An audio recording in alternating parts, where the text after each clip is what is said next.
but representing for the best Caribbean island out Bequia, of course.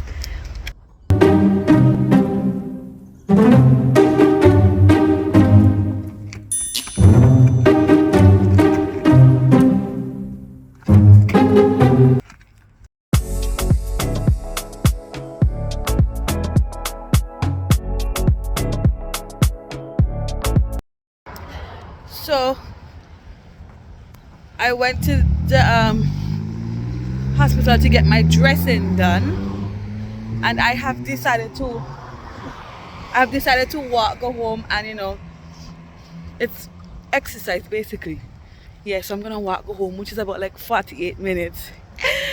So I'm gonna get my steps in, burn some calories, and just enjoy the walk, enjoy the little nature time, enjoy the fresh breeze, and clear my head. This is therapeutic, you know.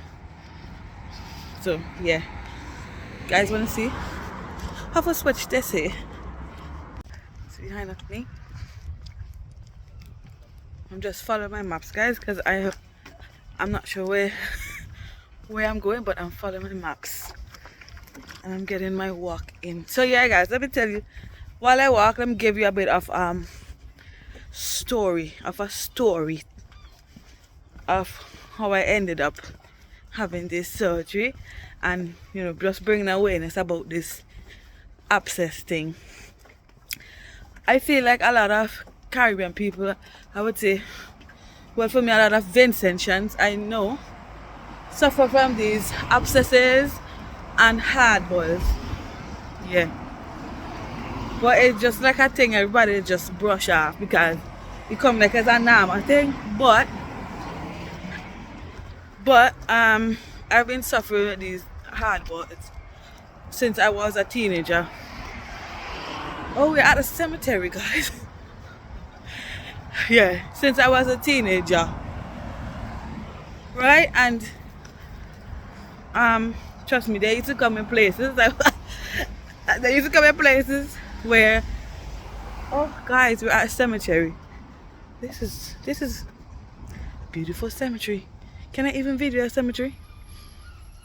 But if you didn't more cemetery I see, you know. Anyway, yeah, I used to get these hard boils since I was a teenager in a lot of places.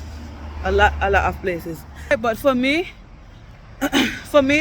my flare-ups of them used to come around the same time that I would have my cycle. Right? So like when I'm about to start my cycle, my mouth full of a spit, yeah, they would occur. And I would be so scared to like pop them or squeeze them. I used to just leave them with them flare up, with them hurt me until they decide to go back away. Right? Where am I going? Anyway, yeah. So I'm passing the cemetery. Me done just for the walking, because I done say my husband's gonna drop me to the clinic, and I will want to walk back home to just exercise. I wonder if I could go to the cemetery. What are there? I don't know that nobody maps are carry me. I follow the maps before last. Yes. Anyway, back to the story. Yeah. So I will just leave them, let them come up and go back down. And yeah.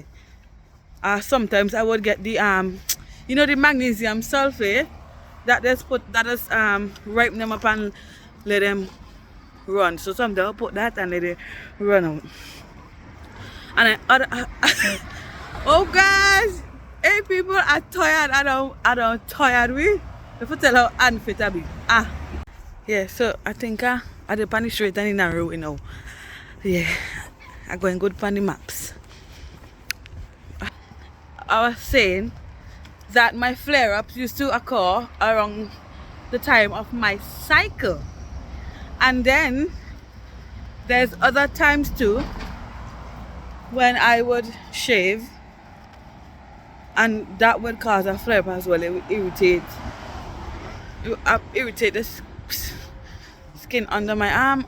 Teenage years to now. I'm in my 30s, early 30s, guys. I'm not old, but yeah, I used to battle that. And then when I have my babies, you don't know, your hormones are to the roof, especially after delivery. They used to occur. So after the birth of my last baby, right, I had a C-section. Had 3 C-sections, guys, right? So here's what happened. I'm home recovering, fresh out the hospital. This was like a day after I came out of the hospital. Mind you, you don't know, after delivery, you be bleeding and stuff. And then you have your cut, right?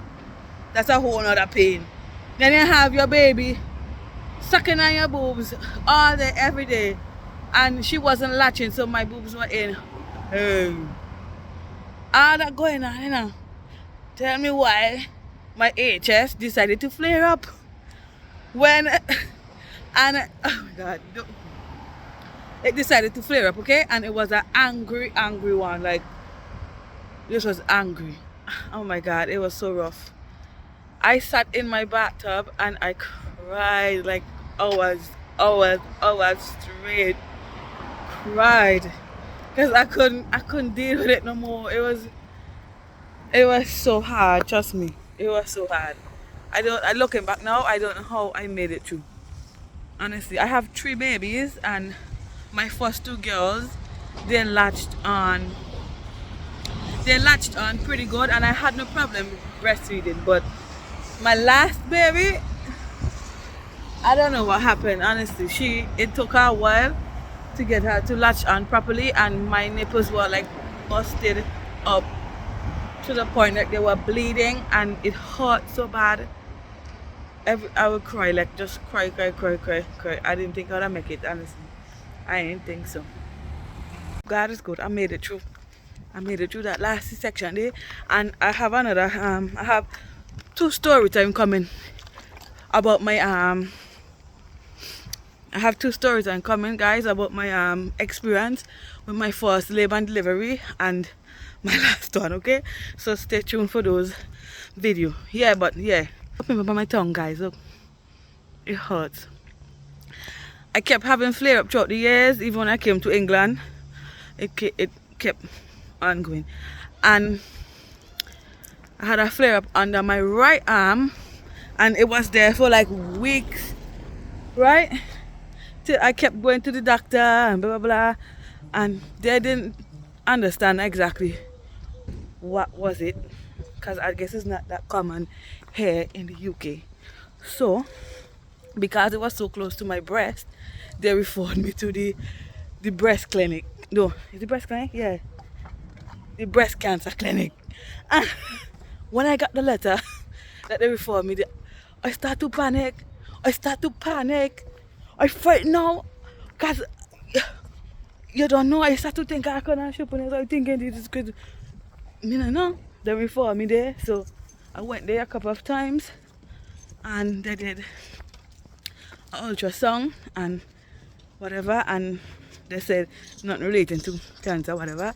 I have HS. I was diagnosed with HS. The emergency clinic, and they said, you know what, to get this sorted and whatever, they sent me straight to do an emergency surgery to get it cleaned out, to drain it and everything, so then I won't have to like deal with it anymore. So what they did is basically they made 2 cuts, because there's 2 separate flare up under my left arm, right? So they cut it, they went in and drained it, and they didn't close up back the incision. They left it open, and they packed it with I don't want to say it's gauze, but like a white something they pack it with, and basically it's gonna be open for about 3 to 4 weeks. They're leaving it open, and this is because if they close up the incision, all this stuff is not gonna. Basically, if they close it up, it's gonna keep reoccurring. So the incision has to be open so everything can fully drain, so I don't have to deal with this anymore. So I have to go to the clinic every 2 days to get my incisions redressed and repacked. Okay? So yeah, that's where I'm at now. I'm still redressing my incisions, still on the antibiotics, and it's going good so far. So I want to see when I'm finished with everything if this thing gonna keep coming back. Yeah, but what I know though, it is something that I inherited. It's in my bloodline, it's in my family, so I couldn't escape it. But why me have to catch it? Why me? Make it gonna be one of my other family members. I'm just kidding.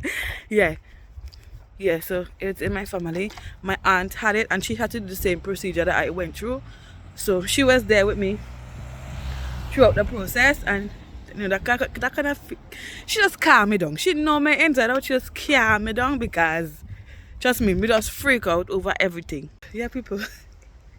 I'm still alive, but I know a party now. I'm aware of where I am and I know how to get home. So yeah, but representing for the best Caribbean island out, Bequia, of course. Representing. That's how far I gotta go, all the way up, and that's where I came from. So I'm about probably 20 minutes away from my home. Yeah, it's been a good walk. It's good. I feel amazing. I think I should do this more often, and I think I need to document when I'm going for my walks and show the area so I can exercise, burn some calories and just be like fit and healthy. All right? Yeah.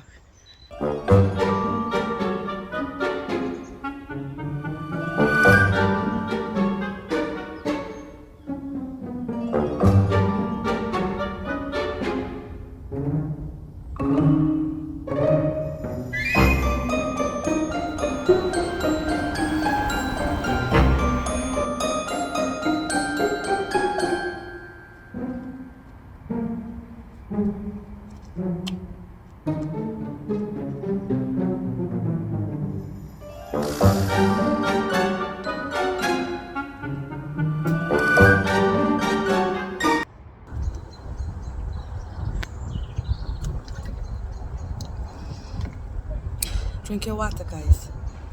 It's good.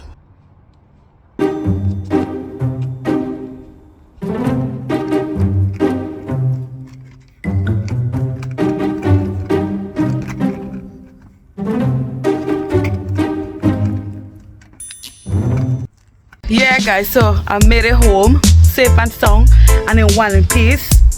Could you imagine that I run all the way? I mean, I get born now. I get born, I even drink a drop of water. So that's me, my fitness journey. Me got stamina, I could say that. So stay tuned for the next video, guys. It promises to be very, very interesting, okay?